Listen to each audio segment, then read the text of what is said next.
graduated, elevated.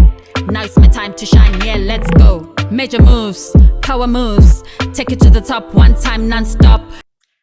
Hello Ivana, well Dr. Ivana, and welcome to Ph.D. Hardtalk. Thank you so much for your time today. Could you please introduce your research and who you are to the audience at home? Thank you so much, Noma. It's a huge pleasure to be here today with you and with your audience with Ph.D. Hardtalk. My name is Dr. Ivana Bajic-Hajdukovic. I completed a PhD in social anthropology at University College London in 2008. So it's been a good number of years so far. And my PhD research was based around family relationships in the context of migration. I wanted to see how migration caused by war and economic crisis impacted relationships between those who'd left the country, primarily adult children, and their families who left behind. So it's mainly their elderly parents or grandparents in some cases. That is quite relevant to our current situation to look at, Ukraine. So yeah. I think this is quite important because I'm sure there's some people at home who are thinking to follow the same route, just to bring awareness in terms of the tragedy that war can bring to individuals, whether they've left or they're still in that country in terms of their milestones. So thank you so much for wanting to discuss and delve into your research. So in terms of your research then, what were your findings, the key findings that you think, that's quite important and we need to know it at home? What for me, as a sort of anthropologist and a scholar who sits between migration and anthropology, it's really the fact that those who stay behind, who don't emigrate, are so much affected by migration of their loved ones, because in most migration studies, we learn about the experiences of migrants, about their host societies, how host societies respond to migrants. But we never, almost ever hear about the experiences of those who stay behind.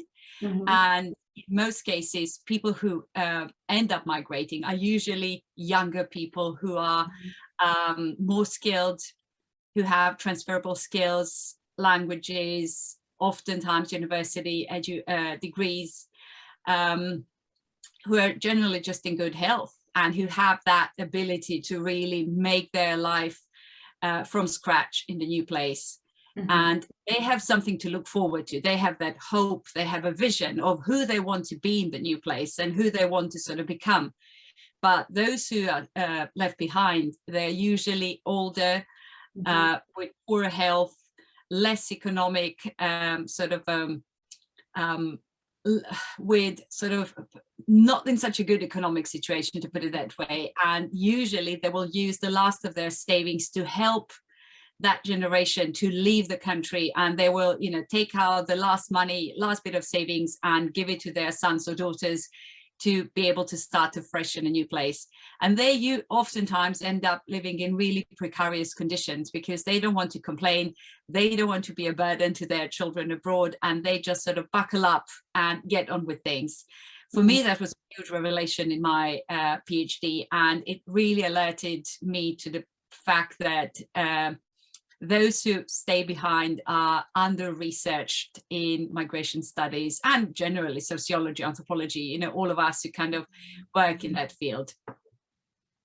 That's quite interesting. So basically, self-sacrifice becomes the breath of life in a sense, to say, if the younger generation can go up there and, change their current situation for their lives, then I'm okay. I can sit here, not have anything to eat, in a sense. That's quite interesting. So looking at Iraq and Syria, do you think, based on your research, that is applicable to those countries? Because we know that, we've invaded. When I say we, I mean the Western world in that sense. What are your thoughts? Do you think your research could be moved across to those countries? I think it is very applicable, Noma, even though I haven't done research per se in either of these places, but from the experience of working with people who were leaving what used to be Yugoslavia in the 1990s and looking at who left behind in terms of their families, because these were very close-knit sort of patriarchal families and parents. It was quite often for mothers to kind of see themselves as almost kind of having a duty to sacrifice for their children. And I think that familial pattern can be found across the Middle East and further afield, where families, probably in Africa as well, and in other parts of the world, where families really tight-knit, and where parents, especially mothers, would do everything and anything. They would sacrifice themselves so much. They would go to such degrees just to make sure that their children have better opportunities in life. I would be really surprised to sort of, you know, to hear that this did not happen in Iraq, this did not happen in Afghanistan. I'm sure that there are so many mothers who could not leave Afghanistan, who could not leave Iraq, and who yet did everything they could to support their sons to leave those places, to save their lives and their daughters as well, so that they could have a better life somewhere abroad. So now you know, I like to think as we talk, and I'm now thinking, let's take it back. Let's walk in history and looking at the colonial countries and the devastation that we have been taught to know, which is a lot of people were moved around the world. It's not just Africa per se, you know, it's other European countries. We've got islands, etc. And these countries, as we know them today, some of them, they're still not where they should be. We'll pick Brazil. Do you think, based on your research again, if we look at the colonial era, or Angola, you know, that was, I think it was Portugal, and, you know, and we look at these countries, they're still at infancy when it comes to development. And when you listen to some of the information that's on the internet, some people are still hurt, you know, by what was done in the past. And looking at that, do you think that your research could be drawn into that, and it could be, you know, figuratively seen to be true, that these actions, again, they did affect the individuals during that era and in current situation as well? I think it's never too late to start a conversation, because, as you say so rightly, we inherit a lot of trauma from our ancestors and from previous generations. And what I have come across in my research, and especially after that research has been published as a book, was that people were contacting me to say that they felt some healing has happened in them when they've read about others' experiences.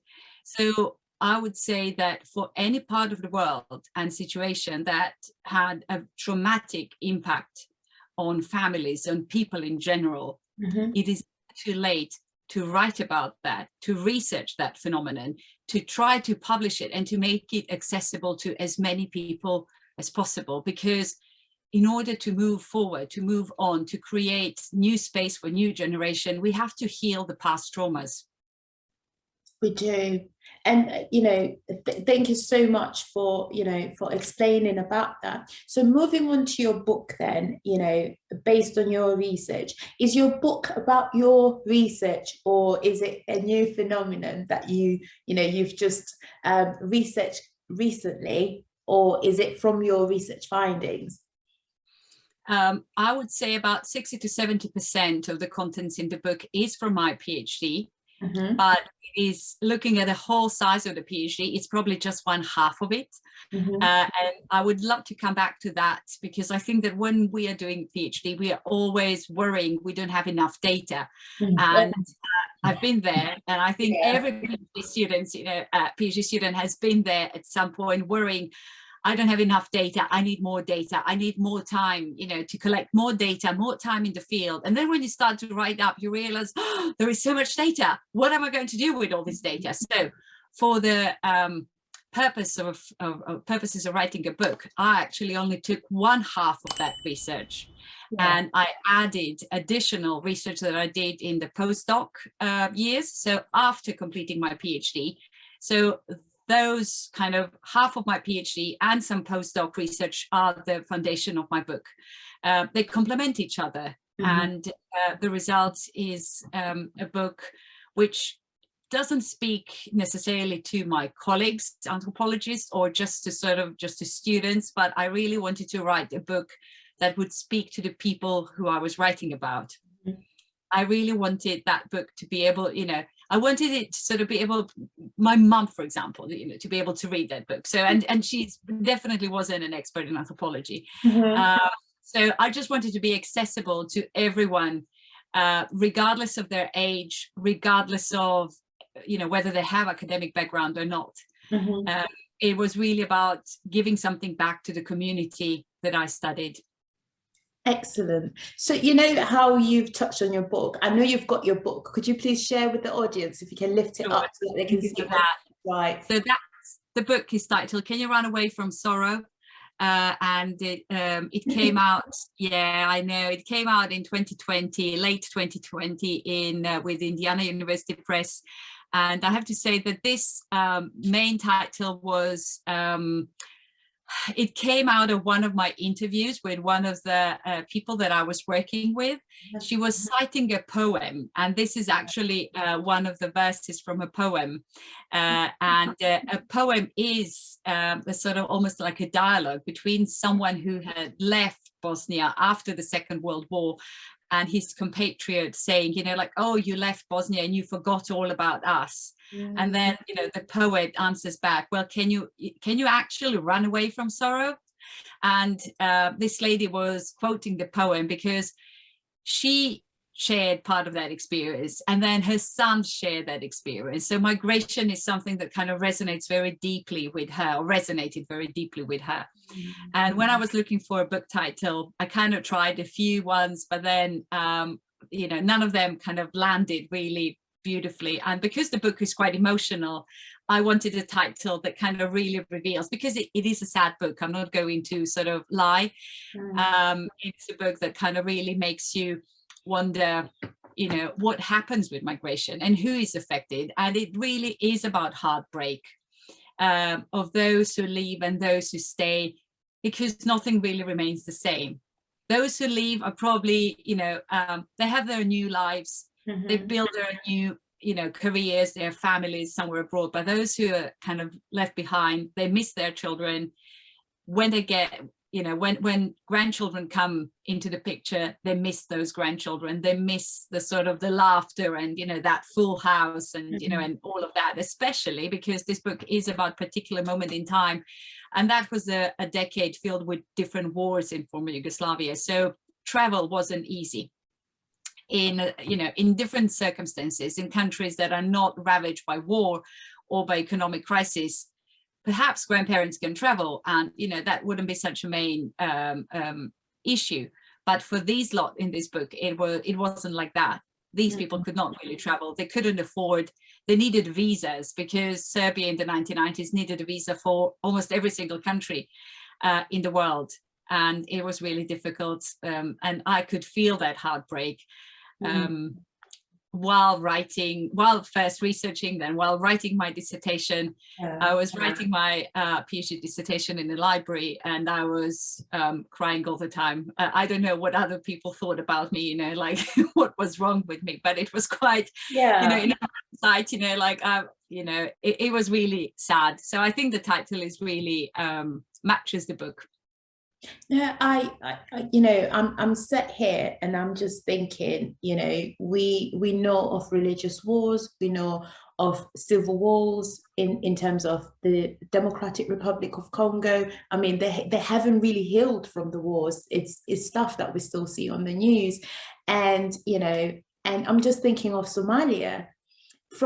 Since I was born, I've always known Somalia to have gone through so much tragedy.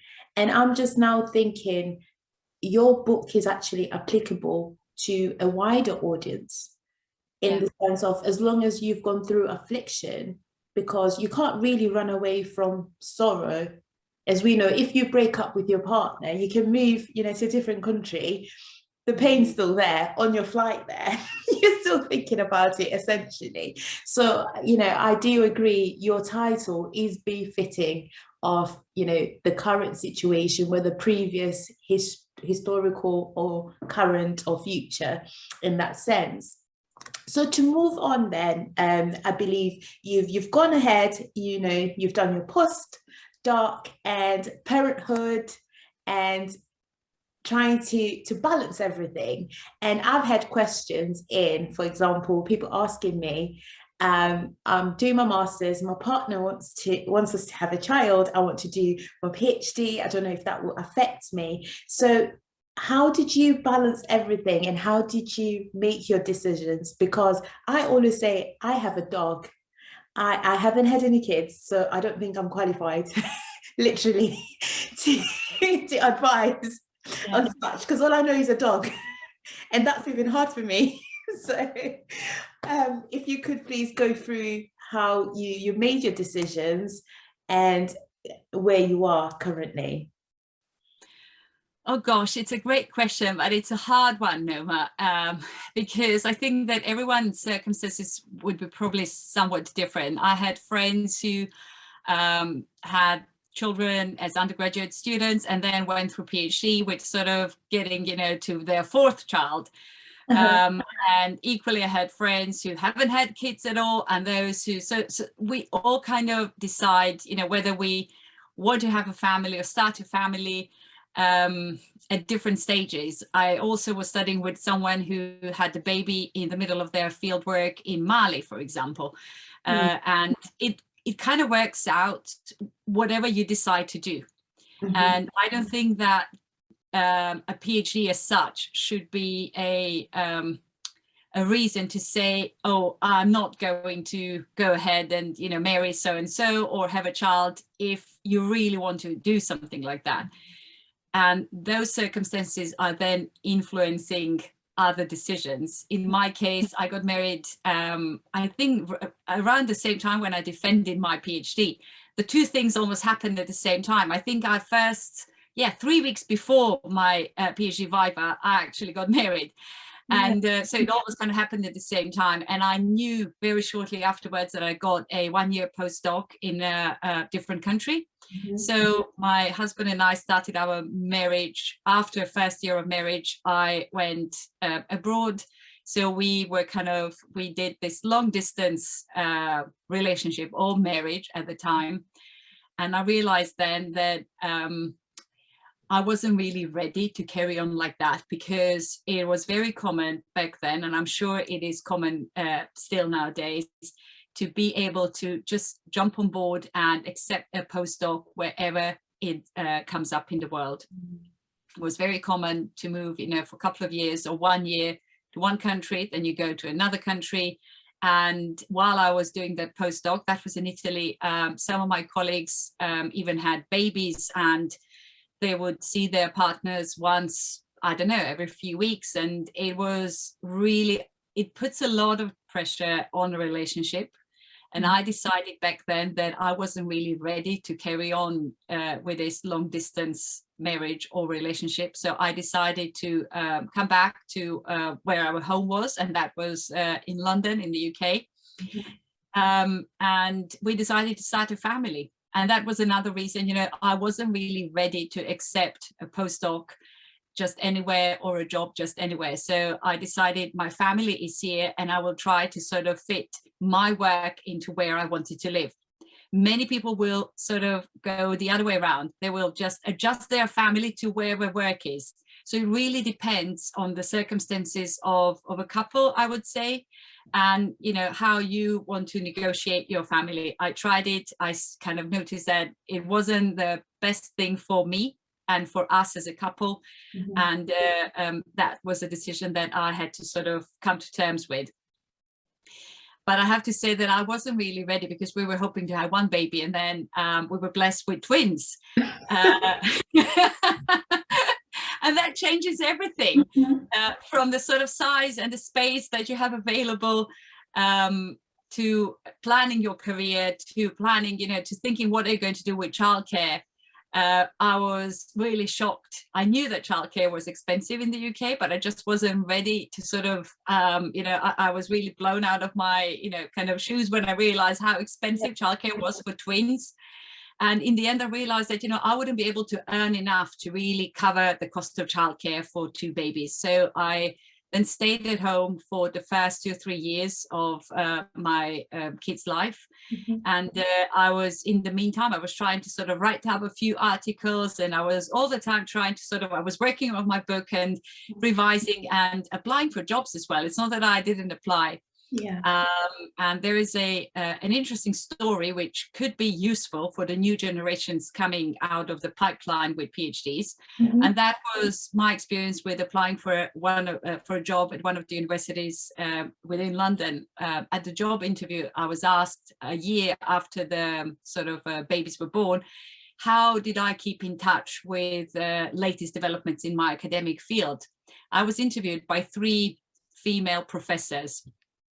They were all a bit sort of, I would say, middle-aged. Some of them have had families. And I was thinking at that time, I had premature babies. And in the first few months of their life, I was feeding them on the clock once, I think it was once every hour or something like that. I don't remember, the number of feeds or the number of nappies changed, but it was all in double digits every single day. And it was just like a haze. And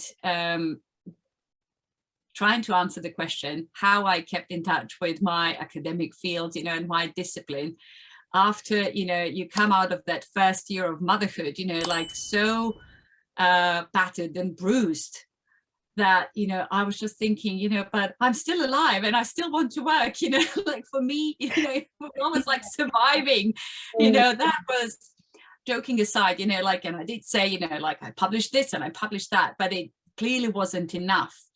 And this is something I learned from that experience, that we need to do more to support new generations, especially, female academics who want to be mothers, who want to start families, like, because I'm now more advanced, more senior in, both in my age and in my career. We just need to do more to support younger generations.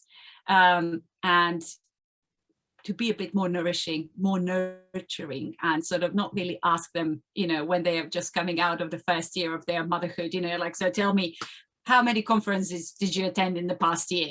And, you can see that the lady has, black circles around her eyes. She hasn't slept for the past, like 12 months for longer than 2 hours. And, you ask that question. So that is not helpful at all. And go ahead. I guess, you've opened a topic, I guess, that we as women shy away from because we don't want to be blacklisted. And the questions that I'm going to ask, I mean, if you believe that this is not the question that I want to speak to, but I'm just thinking off the top of my head, we've had stories that being managed by a woman, sometimes, it can be quite painful. You expect them to be quite understanding, but then, I've heard stories, for example, someone said to me that their manager told them that back in the day, we never got maternity leave. You should be really happy that you've had maternity leave, and to even ask for, flexible working arrangements around your child, to say you need to go and breastfeed your child, that's just a bonus. We never had that. So you need to suck it up, wear your big girl panties and get on with it. But it was a situation whereby the babies were premature and she still wanted to nurse her babies, and she was asking if she could go into her car. Her husband would bring the kids to work and she would breastfeed, so no one has to know, but this was a private conversation. And she said that just affected her mental health, and it made her not want to work nor to live, because she thought that she would get that support, and instead what she got was just rude and vile, in her opinion. So hearing that, what's your opinion? And with what you've said, it's not the same, but it's similar in terms of how someone responds to you and what it can trigger after.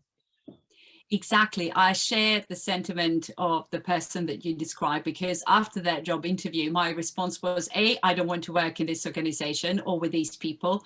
And B, I would rather go back and spend another year, or, not really having to, sit and juggle the two, because my children, you can only once be there and, support them to sort of grow strong and to develop and be there for them. And I almost made that choice when I decided, after that interview, okay, that's it. I'm stopping, I'm taking a time off, and I'll be with my kids until they qualify for some free childcare. And that happened in the UK at the time. It was when they turned 3 years. Yes. In the meantime, something may have changed. People may be eligible for some free childcare even before the baby's or child's third birthday, but at the time it was like that.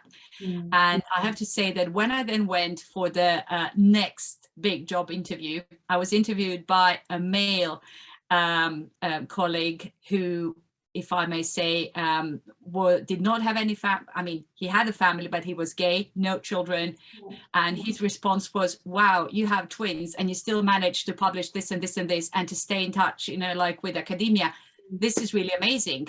And I was thinking, what a difference. Why can't we as women say this to another woman, who comes to a job interview? You've done really well. If I suffered, it doesn't mean that you have to suffer equally. I will try to make it a bit easier for you, because we all really we should support one another. And I think that's when, one of my issues with academia really was, that competition and that almost kind of, pardon me for saying that, but almost kind of masculine, principle, where, I'm going to get, further than you, and I don't really care, what you have suffered, where we are competing all the time. I think it should be more about collaborating and really cooperating together and opening new opportunities for new people to join. Because if you start looking at the structure of academia, and in particular, if you start looking at the sort of managerial roles in departments, who is leading departments, how many female full-time professors are there in academia, especially in the UK, it's all very kind of tilted towards men rather than women. So we are not doing enough to promote women, and we are not doing enough to promote women who are not white.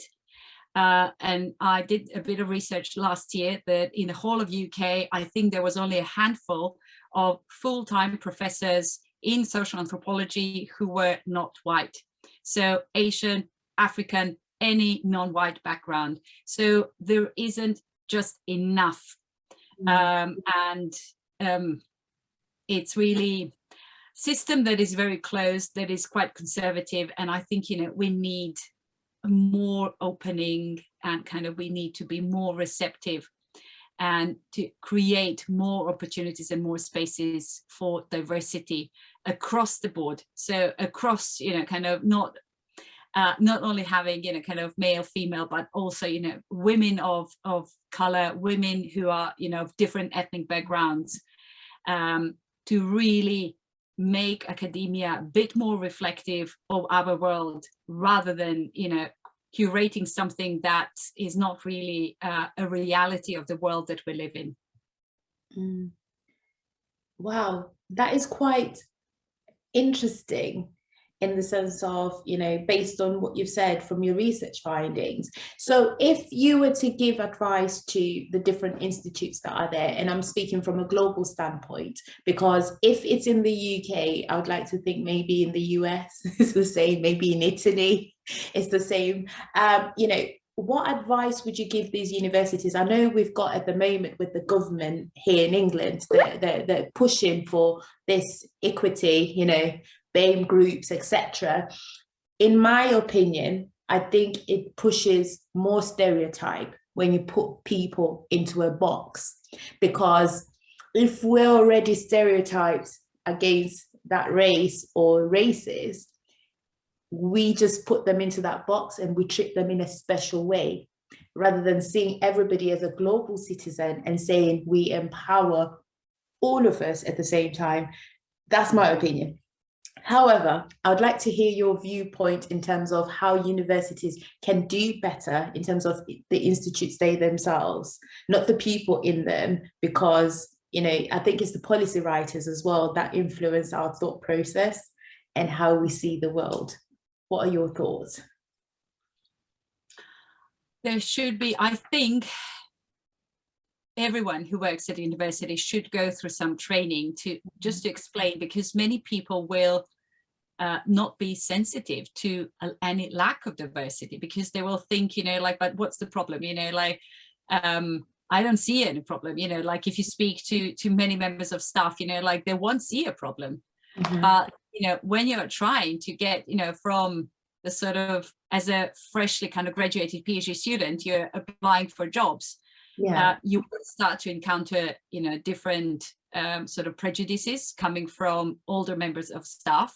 So there is a bit more that HR within any university can do with training and making the current members of staff more sensitive to diversity and to inclusion. So that's one thing.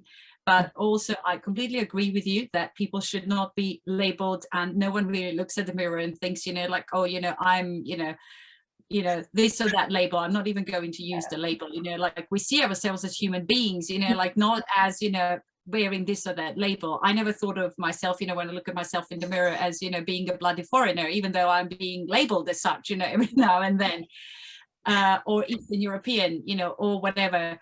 But at the same time, more sensitivity, I would say, is needed, but also more practical support. If they want to employ more women and more sort of younger female academics, you know, there should be nurseries available or places, you know, like some support in terms of childcare across all academic institutions anywhere in the world. Why do you have to, you know, be excluded or feel excluded from being able to work on the basis of not being able to afford the childcare for your baby? You spend, you know, you basically are out of employment for at least a year, if not several years, especially if you have, you know, the next baby after 2 or 3 years. Because if you defer the start of motherhood, you know, by the time you're a full professor, you know, you could be in your 40s, and, you know, like it then becomes, you're then you know, problems are kind of more, I would say, challenging. Something that, you know, universities cannot really help with, but they can help with offering more incentives in terms of help with childcare. No, thank you so much for touching on all those things, because I know that the government at the moment has pushed more in terms of flexible working, to say that you know, it's by law now. Businesses have to award that to mothers and fathers. You know, shared parental leave, and, you know, all these measures have been put in place. So, you know, thank you so much, and hopefully the institutes will do better, and also in industry as well, they will do better, because, you know, we all suffer the same. It doesn't matter where you work, it's all the same. So moving on now to, you were in academia and you've gone to industry. What advice do you have for somebody that's, you know, currently thinking, do you know what, I've done all of this research and I just can't find the career path that I thought I would get, and I want to go into industry now, and they're really scared in terms of going into that new world and adapting to the new ways of working, because it is quite different. I mean, in research, you can research anytime at night. Pretty much, well, you have to attend university to teach, etc., but it's quite flexible in terms of what you can do with your hours, whereas in industry, some of the jobs is 9 to 5, is quite prescriptive in terms of how you do work, and you've got only 30 minutes lunch. Some businesses will do an hour. So what are your thoughts? First, I think it's never too late to make that transition. But second, I think universities are not really good with helping PhD students understand that they actually have transferable skills So I would always encourage either current PhD students or those or postdocs, you know, who could be contemplating, you know, that sort of, oh, you know, do I leave academia? What is going to happen? Nothing bad is going to happen. You know, for so many people, you know, like we are conditioned almost to kind of think that we are in some kind of cult, that when we leave that, our entire world is going to collapse, you know, because we are academics and we wear that identity, you know, like with a lot of pride, most of us.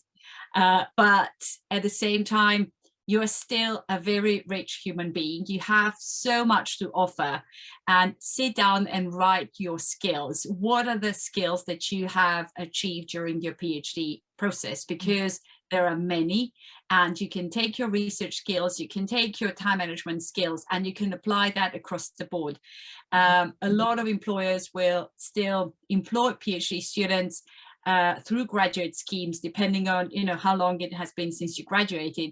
So, and they will teach you whatever you have to do, whatever, depending on which industry you're going to.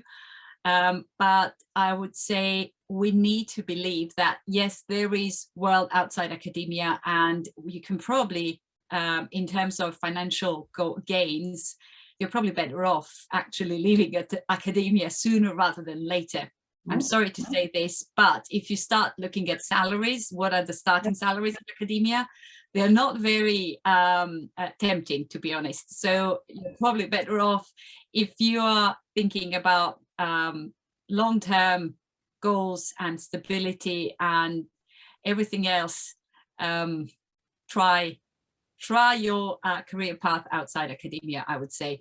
I've spent many years in academia, and I have to say that the feeling of freedom that you have when you leave those institutions is just immense. I'm self-employed now. I would never go back to working for a big employer, because you can decide exactly what you want to do based on who you are, your skills, and where your strengths are. So you're not trying to fit in the profile of what your employer needs you to be, who they need you to be, but you can actually design what you can offer to someone based on your experience. So I would say big thumbs up for anyone who is contemplating about leaving academia and starting their own business, or working for someone else. Because during the PhD, you will become someone different compared to the person who started a PhD. You change a lot. And when people say that the biggest outcome of your PhD is not your thesis, but yourself and who you have become, that I would sign under that 100%. You do become someone different. You become someone, you know, who's more resilient. You find resources in yourself that you didn't know were there. You overcome so much fear, so many obstacles. You solve so many problems. Don't tell me, you know, you cannot start your own business. I like that. I do. I love it. And I guess, you know, the next question, because you're not the first guest to say this, I believe Dr. Katrina, she was in academia, and, you know, she's taught, she's written everything, and she was in Ireland, you know, now she's in Wales. And, you know, basically her message when it came to entrepreneurship is, if you've done research, you can start a business. And yes, absolutely. Do what you love. And you've just echoed those words. So now I'm thinking, right, when it comes to identifying your skills, you've touched on that, but how does one find a client? Because I'm thinking people at home would be thinking, right, I've got these amazing skills, and to find clients, I have no idea. I've never done payroll. I don't know how to manage people. What advice do you have for them? You have to be authentic. You have to communicate what you're bringing on board, what you can offer. You have to communicate your experience, your values, and someone, your client, will recognize, you know, exactly that. And also, you're not addressing 100 clients, you're addressing one particular client. And, you know, you want that person to recognize, okay, this, you know, expert can help me solve, you know, my problems. So you address exactly your number one client by who you are, what your skills are, and be authentic. You just have to be yourself. You can't pretend to be someone else. I can't, I can never pretend to be, like Noma or anyone else, because, I can only share my experience and my path, and it will not resonate with everyone. And I do not want to work with everyone. I want to work specifically with those who recognize that I'm the right person for them, who can solve their problems and who can help them. So I would say, first, the journey always starts from us. And from within. We have to know exactly who we are and what we have to offer, so that our client will then recognize that, and they will say, this really resonates with me. I am going with you. So I would say, take a bet on yourself, be true to yourself, know exactly who you are. As Socrates says, like, know yourself. And then, your clients will come to you. Yeah. No, I like that. And I guess the question that I'm going to ask as we're coming to a close is, when you were applying for your PhD or your postdoc, I've had conversations with women now, whereby they've explained their challenges, be it, that they got married before their PhD and they weren't sure if their husband or husband-to-be would be quite keen for them to move to a different country. And you've explained in terms of your choices and why you had to come back, literally, for your family. So what advice do you have for them? I'm quite, I think I would say, not selfish, but if I want something, I'll go for it. You will catch up with me or you'll be gone. It is what it is. I was born alone, but I guess that's selfish. But some people are quite inclusive and they would want to move with their partner. The reason why I ask this question is because, when the cameras are off, we have this debate. And what I've come to identify is that we have a challenge there. Like I said, I'm willing to, to walk away because you're not willing to support me. But some people aren't like that. So what advice do you have for women in general, from that perspective? You have to be true to yourself, and you have to make a decision that works for you and for your relationship. You can't take a leaf out of someone else's book, because it ultimately is your life and your relationship. And until you try something, you don't know how that is going to affect you or your relationship. You may, kind of have one idea, like I had, okay, it's going to be postdoc here and then postdoc there, but then, there were other things as well. There was an opportunity for me for a postdoc in Australia, but then we took into account, the age of my parents, the age of my husband's parents, and, the ability to sort of travel back and forth Europe and Australia. And I parked that idea as excited as I had been about, moving to Australia for, 2 or 4 years. I realized it wasn't feasible, or, it wasn't a compromise that I was ready to make. So I would say, disregard what your friends are doing, what your family is telling you to do, and just sit with yourself and, be true to yourself. Is this really for me? Is this the right choice for me? Ultimately, it comes down to you. And, if you want to say, walk away from that person, that relationship in order to follow your dreams, absolutely do it. But you have to stand behind your choice. So just be true to yourself. Yeah, I like that. And thank you very much. I guess I'm going to ask 2 questions. The first one, and then we're done. So you can do whatever you like for the rest of the day. So the first question is, do you think going into education for a PhD, postdoc, master's, it breaks the line of poverty in the sense of, with education, it's much easier to travel, to enter into a new country, and also gain skills in that country, and it boosts your CV? Or do you say, it's not a thing anymore, you're fine where you are? What do you think? Well, as a scholar who came from, again, a country that was torn by war, it was a European country, but the one that sort of experienced war towards the end of the 20th century, education for me was a way out into the world of better opportunities, really. And it did open so many doors that otherwise would have stayed closed. I wouldn't be able to travel. I wouldn't be able to get a visa for anywhere had it not been for education. But it all started in my home country, where, you know, if you're not a top student, wherever you may be studying, whatever university in the country, if you're in the top 1, 2, 5%, you can open the next door. And, you know, and then when that next door opens, another one will open. So I would always say education really, and I believe it still opens more doors than many other sort of routes. It doesn't mean that, you know, that is the only way. And for many people, you know, that certainly does not work. Mm-hmm. But if you are someone who is curious by nature, someone who likes to explore, someone who likes to ask questions, someone who just sort of has that spark, and, you know, like, you're always asking, but why, but what, you know, like, but how?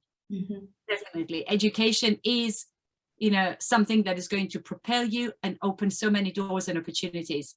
Whether you want to stay in academia or whether you want to sort of blaze your own trail outside academia, it's up to you. But it will create so many opportunities still, I would say, nowadays. No, thank you for your response. I spoke to someone in Colombia who's basically said what you said. It is a great debate to say, does education still open doors? Because sometimes you don't realize that it's opened a door for you indirectly. And we complain about the red tape, but sometimes it does open a door, because you wouldn't meet that person ordinarily if you weren't in, you know, in that network. So thank you very much.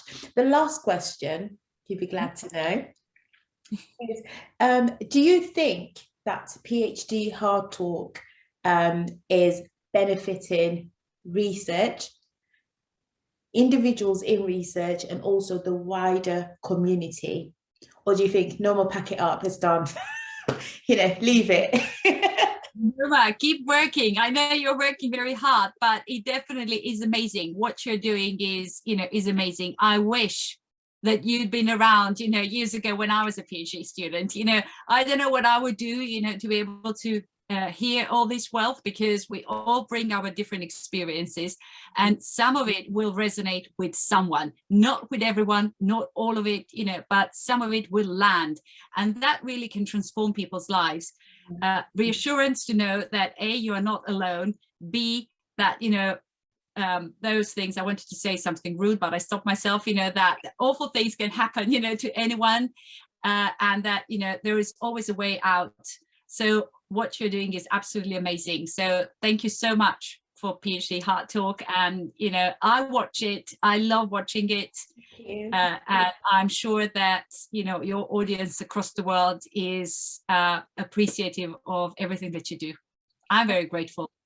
Thank you very much. That means a lot. I guess we've come to the end. So remember, project dissemination to the world. Be sure to watch the video and learn something. And most importantly, the details about the book are at the bottom, and you can find more information on LinkedIn in terms of Dr. Ivana and what she does, be it consultancy, raising her family. You can send her a message, but please give her some time. You know, she's quite busy. If she doesn't respond immediately, she will respond at some point. So thank you very much for watching this episode, and thank you very much, Dr. Ivana, for your time and your wise words. Thank you, Noma. It was a pleasure. Elevated, now it's my time to shine, yeah, let's go.